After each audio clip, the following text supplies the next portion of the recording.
Come here. Do you care about your privacy, Scarlett? No, you want everybody to know everything you're doing all the time. It's time to start caring about your data privacy. We are at the crux of a fundamental shift in privacy, a shift towards monitoring, advertising, and public surveillance. A couple of new good examples are the UK's new Online Safety Act, which is requiring age verification on social apps to be able to communicate with others online, or Discord's upcoming age verification, which will require users to scan their face, scan their ID, or use a credit or debit card to verify age to be able to access age-restricted content on their platform. Or even Amazon's Ring camera advertisement for a search party during the Super Bowl that shows a network of Ring cameras working together to find lost pets, even though the CEO stated that his cameras can almost zero out crime within the next 12 months. We are also in the age of AI, and nearly every single website, service, email, post, and message is at least being viewed and possibly scraped for AI training. Many people will hear stories like this and not bat an eye at all. They'll just say, I have nothing to hide.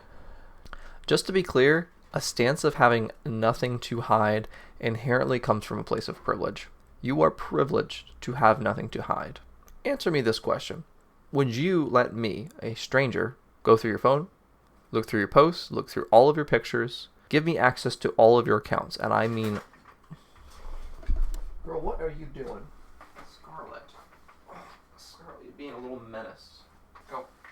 Go to your window. Tail 2.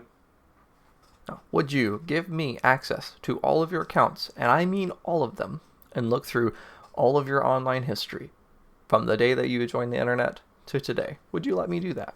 Would you let me into and around your house, and not just for a planned visit, would you let me just go into your house and see what you're doing on any particular day? It's not that you have something to hide. It's not that you have something to hide. It's that you have nothing that you want to share with me. From the words of Edward Snowden, arguing that you don't care about the right to privacy because you have nothing to hide is no different than saying that you don't care about free speech because you have nothing to say. Because what could be legal and acceptable today could be illegal or prosecuted tomorrow. And every day we change our words and behaviors when we know that there might be someone else listening. This is a well understood fact of human behavior, because shame, fear, and embarrassment are powerful tools of control, why you act differently at work than with your family and friends at home. But consider this, it might be changing how you are acting all of the time, with every keystroke, search, post being tracked, with every phone and potential listening device or camera in our lives every single day.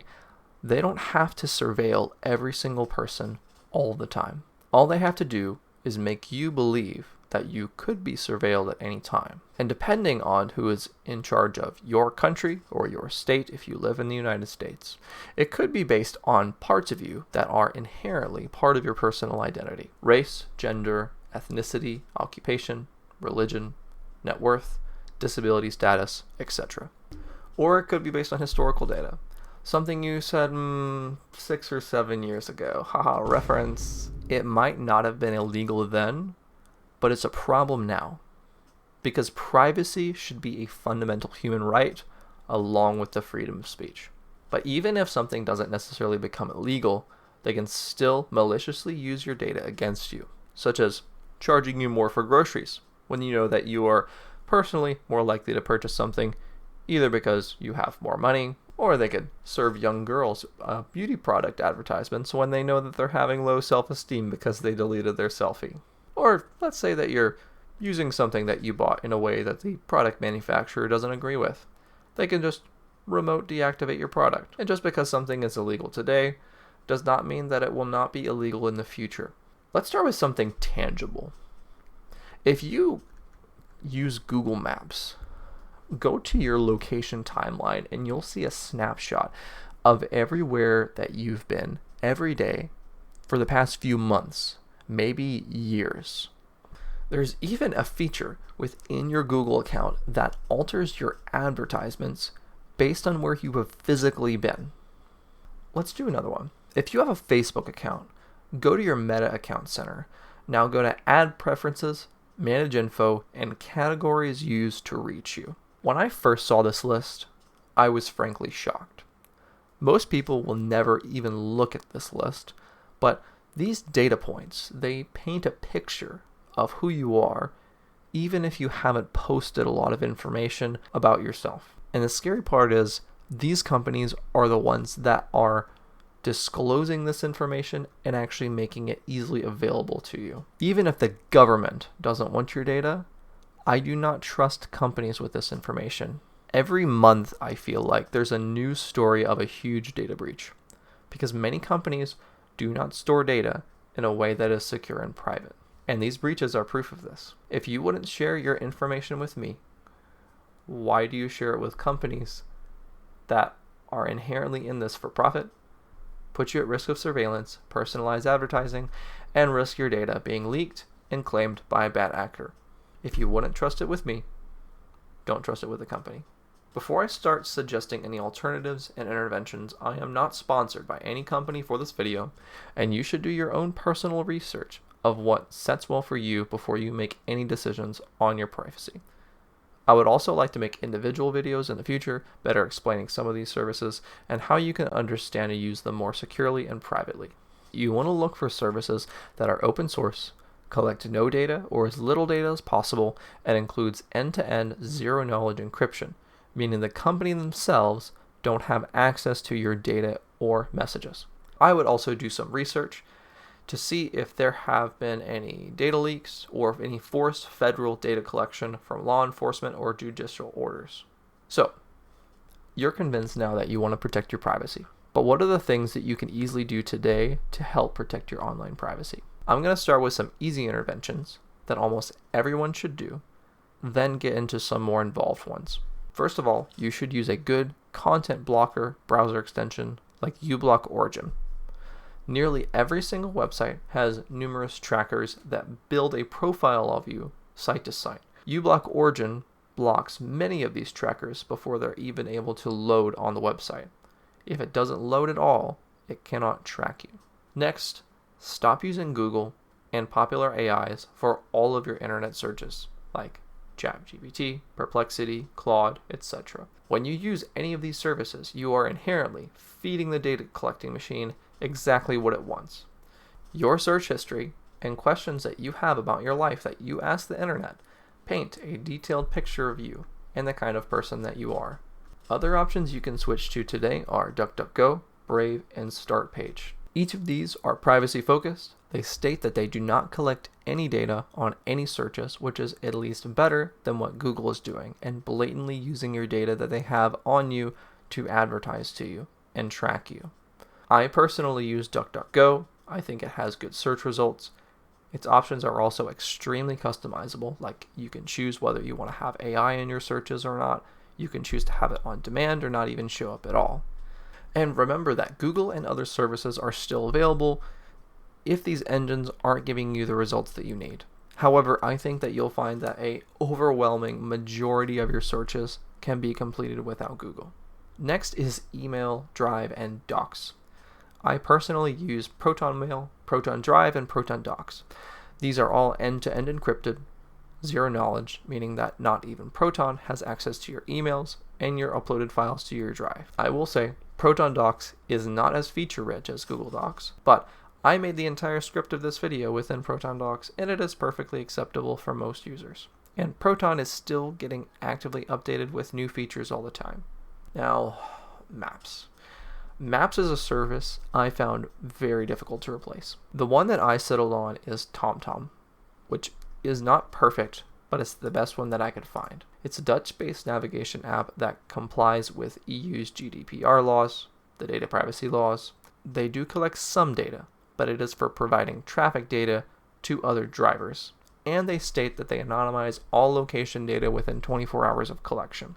I will note that sometimes the map data can be somewhat out of date and it doesn't have every location. Sometimes I have to go do a DuckDuckGo search, find the address, and then put it back in TomTom, which isn't perfect, and it does add a little bit extra steps to when I'm trying to go somewhere, but I still prefer it to using obviously data harvesting Google Maps. There are other apps like Magic Earth, CoMaps, and Organic Maps, but I found that they just aren't as good as TomTom at navigation. Next, you should switch to a privacy-focused open source browser like Firefox or Brave browser. Popular browsers like Google Chrome constantly harvest data and send it back to Google, building an even bigger picture of yourself.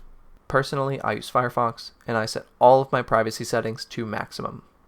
Firefox can also block cross-site trackers and cookies, meaning that one website cannot know that you visited another just by using your browser data. Next, on your phone, uninstall apps that you're not using and don't need. On both Android and iOS, apps can share data and tracking information between each other, meaning that one app could be a vector of data collection for other apps on your phone. Many applications have services that can be accessed through your normal web browser on your phone, and I've found that I'm able to access most of my services through the browser, especially sites I only access occasionally. You may also find that uninstalling apps will have the positive side effect of reducing your notification load or even speed your phone up because there's less things running in the background. Finally, and I think this is one of the most important steps, when you're talking to your friends and family online, use services that do not have access to your messages. In the modern day and age, we send a lot of text to each other, and you might have some of the most important information and most important conversations with people happening over text. SMS, Discord, Facebook Messenger, Snapchat, these do not give any assurance that the most personal conversations of our lives are actually private. The only option that I have personally used and liked in 2026 is Signal. Signal is inherently end-to-end encrypted, meaning that before the message leaves your phone, it is encrypted and then decrypted by the recipients, meaning that Signal themselves do not have knowledge of your messages. I personally use Signal, and I was able to get all of my friends to switch because I also think that Signal is just a joy to use. I love the UI. There are other end-to-end encrypted messaging apps such as WhatsApp. However, WhatsApp claims that they have the same encryption as Signal. However, WhatsApp is owned by Meta, and I inherently do not trust Meta when the CEO said that the age of privacy is over. I also think that the app and the UI are inferior to Signal in every way, and truthfully, I have never looked back down for switching, and I encourage you to try Signal with a friend for yourself. Also, Meta is a for-profit company, meaning that they have to listen to what the shareholders want, and if the shareholders decide to, in the future, prioritize profit over privacy, then you just have to deal with that. Now, I want to be clear, this video is not a fully comprehensive guide to fully protecting your online data privacy. I mostly wanted to spread awareness and give steps that a vast majority of people can do. If you want to get notified for those videos, please subscribe and give this video a like if it helped you or if you enjoyed it. Have a good one. We'll see you next time.